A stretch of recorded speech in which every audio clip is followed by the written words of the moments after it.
अरे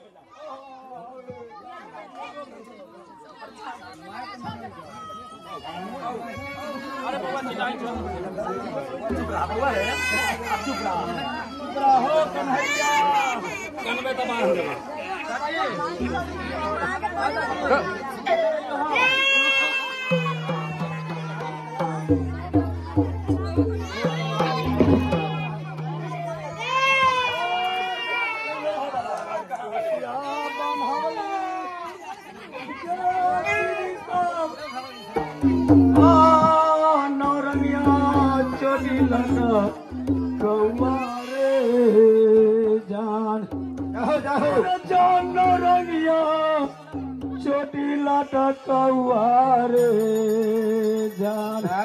सरकार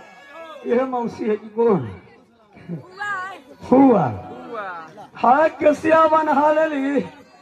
नौ गो चोटी लटकौआ रे जान तैयो ना लड़का के फूफा बोल रे जान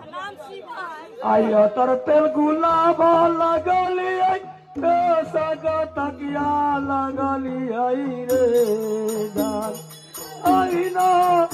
सगो तकिया लगली रे आइयो ना रे बलमुआ मुखो से बोलैया रे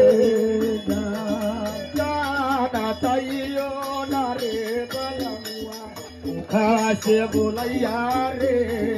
जान तर गुलाबा के दीदी सपलैया